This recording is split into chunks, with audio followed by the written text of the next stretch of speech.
Okay, welcome everyone. And as usual, I will say a few words about meditation before we get into the actual practice. And as always, one of the most fundamental things of meditation practice is to get the right mind state, to have a positive mind state, kindness, being gentle, and all of these things, because it is that kind of mind which is positive, which tends to lead to mindfulness, because the present moment becomes happy. When the present moment is happy, it's easy to be present because it feels good to be here. So it's always a kind of one of those things, is this ability to incline the mind towards some positive perception is so important on this path. And one of the kind of the old one of these kind of little aphorism or little sayings that often is used is this saying of count your blessings. And this is a very useful little thing to use also in Buddhism, because counting one's blessings really is just a way of having gratitude towards the world. If you think about the blessings in your life, all the positive things, you tend to have gratitude. One of the problems with the way we think about life and think about our society, we tend to focus on problems because we want to sort of resolve issues. Of course, there's no end to issues to be resolved. So often it's actually much more productive to instead focus on the blessings in life, the things that have gone right, not the things that have gone wrong. And when you start to think about it, there's a lot in life to be grateful for. I just think about my own life. How old am I now? 55 years old, getting old. It's a kind of 5.5 decades. And I have never experienced any kind of war or any kind of real violence at all in my 55 years of life. Always lived in a peaceful place. Always had plenty of things to eat since I was young. Always had a good place to live. Always had opportunities to get a good education. When I look at my life, and I think your life probably would be very similar to mine, because Australia also has been a very peaceful place during that time, a prosperous place. So probably your life is very similar in many ways. And you look back on all of those wonderful things, you think, wow, how lucky I am. It doesn't take much, turn on the TV, you see the alternatives that are possible in this world. So simple things like that, just how you've had a good life and how things have been really well. And of course that leads also to other opportunities down the track, like practicing the spiritual path. Reflecting on your family, personally I come from a good, nice family, good people, and I'm sure many of you is also the case. And what a blessing it is to have a caring and kind family to look after you. Sometimes your colleagues, I'm very fortunate because I have monks for colleagues, but sometimes your colleagues do the right thing, and they live well, and they work well, and they work with you. And sometimes rejoice over the little good things in your colleagues at work, and don't just focus on the negative things, because there are good things there to be seen if you look for them.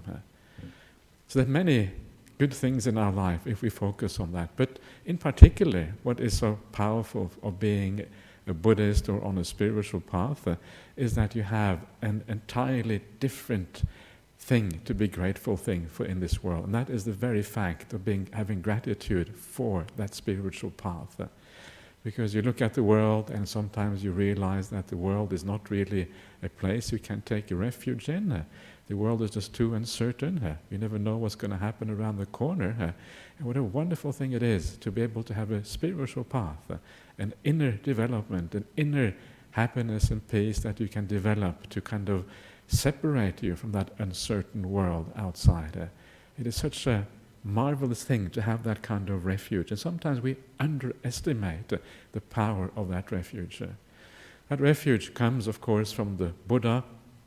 And the Buddha is the one who started at least the Buddhist spiritual path, which for me is the profoundest way of living the spiritual life. And then you have these marvelous teachings that come from the Buddha that lead you in that direction, that show you what is to be done. Wow, you have these teachings that lead towards happiness, that lead away from suffering if you apply yourself properly to these things. And then you have the Sangha, the spiritual practitioners, all of those who have insight into those teachings.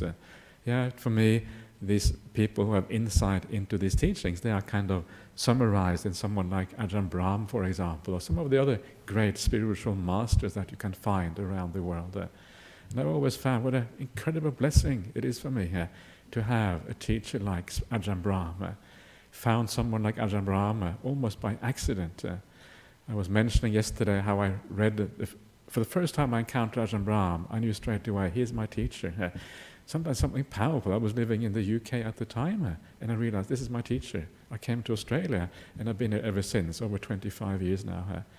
And something very beautiful about having someone with such integrity, with such powerful spiritual qualities, such authentic spiritual qualities as we find in someone like Ajahn Brahmali. So rejoice in that. Rejoice in this powerful spiritual path and all of these blessings that come along with that. Most importantly, that you have a real refuge in the world, a real place where you can find happiness and move away from suffering. So try to think a little bit like this and see if that gives you a little bit of boost. And once you have that gratitude, what you will find is very hard to be negative once you have a sense of gratitude to the things in your life. Actually, you feel really positive and energized afterwards. Okay, let's try that in practice.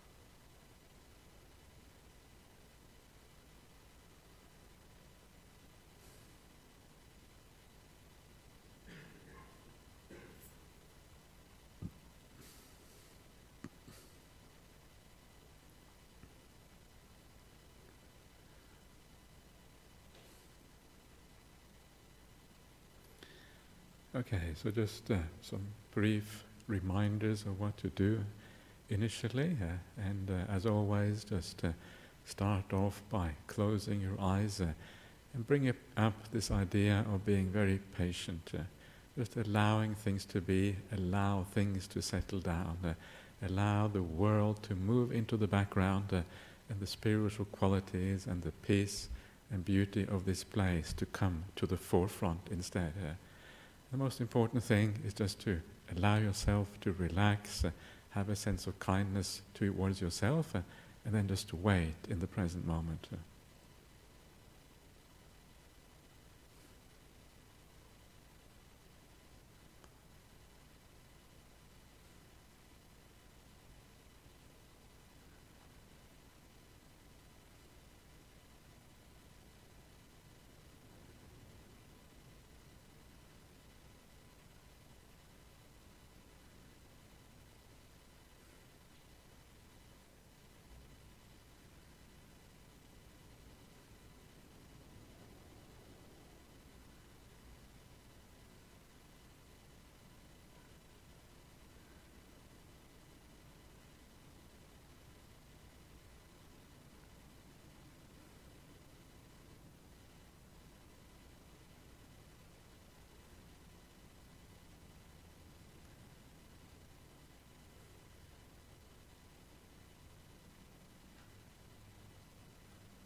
And if you are able to just sit back and observe, to just go with the flow of things, you will find that any disturbances outside, they will have no echo inside.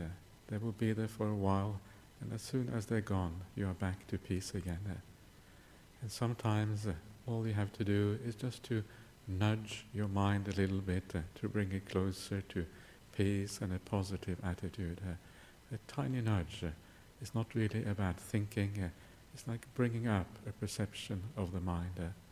So sometimes just remind yourself very gently what a wonderful thing it is to be part of a community such as this. What a wonderful thing it is that there is the Dhammaloka Center here, and you can take part in these spiritual activities which actually give real meaning and real satisfaction in life.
And there comes a point often in this process when you are just aware, standing back, allowing things to be, allowing the energy to accumulate inside. There comes a point when it's natural to start focusing a bit more on the breath and allowing the breath to come into focus. And once you get to that point, again, it's almost as if the meditation is automatic. You allow the breath to come into view and you just stay with it, but with a sense of distance, not with a sense of holding on, to make it easy, to make it delightful, and to make it a pleasant experience.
So now we're coming very close to the end of the meditation, and I would ask you, recommend you to again just investigate just for a few moments and contemplate the process of meditation. Try to understand why you are more peaceful, if you are more peaceful, and how this process actually works.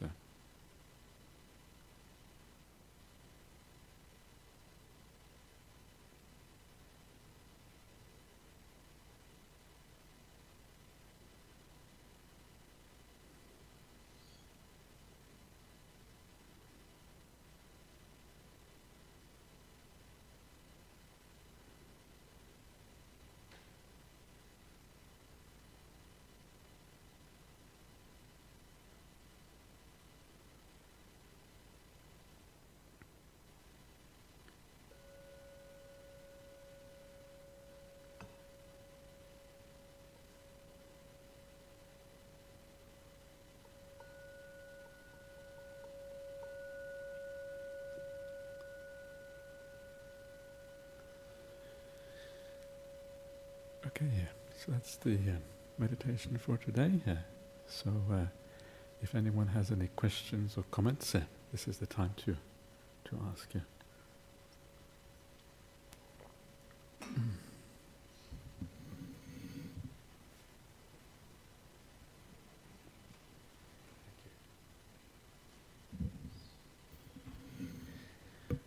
Okay, nobody wants to say anything? Okay, good. That makes it very easy. So we had one question from outside. This is from a place called Bundura in Victoria.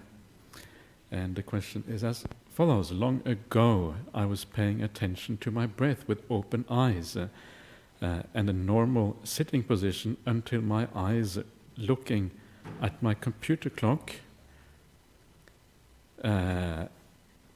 and it just suddenly like I was missing a few minutes of my life, and the time on the computer is just jumping.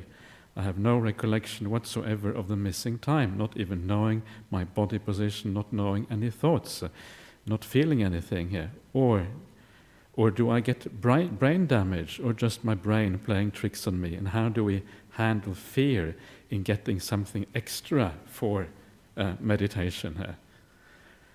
Okay, so you have an experience where suddenly just time disappeared, and there's a few possibilities for why these kind of things happen to us, and sometimes the mind just kind of conks out. The mind just doesn't want to be there anymore, and it just kind of stops working or stops functioning. It's like you go into a state of sloth or tiredness or something like that, where the mind just doesn't want to be present. It's quite a common experience, and you don't really know what's happened in between. It's more unusual that it happens when the eyes are open, but I suppose it can happen then too, If you don't want to be there, the mind just kind of blots out and it's not really present anymore. Usually it's just a sign of loss of mindfulness, a loss of something, especially if you cannot remember anything. It's a typical sign of loss of mindfulness. So it's not really any use to it. It's just nothing really you need to worry too much about either. I don't think you have brain damage. You might have brain damage, but I don't think there's anything related to that. Your brain playing tricks on you? Quite possibly, or it might just be the brain just kind of turning off for a while, which is not really a big problem at all. How do you handle fear in getting something extra from meditation? Not sure exactly what you mean by that, whether you mean fear or what you mean. Maybe you mean you fear of what might happen in the meditation, maybe, that problems might arise. Really, all you have to look out for is that the mind feels relatively clear and relatively balanced. The mind that is kind of dangerous, if you like, or the mind that can go off the rails is the mind that gets confused, or the mind that gets ill will, or any of those kind of things. That is the kind of dangerous mental state. So if your mind is kind of in balance and you're going in a good direction, there's nothing really to fear in meditation. As long as you have a sense of clarity, a sense of sanity, a sense of things going well, nothing can really go wrong. nothing to fear from it. If you mean expectations by fear, then don't have any expectations, because expectations are always a hindrance to the practice. Enjoy what you have. Enjoying what you have is always the right way. Enjoy whatever you have in life at any time. Bring that into your meditation. Enjoy what you have now, and then magically it becomes deeper. So expectations are really just a hindrance in a meditation practice. And without expectations, you won't have any fear or problems either. Okay, everyone else happy? Yeah? Okay, maybe not. Doesn't matter. Let's pay respect to the Buddha Dhamma Sangha.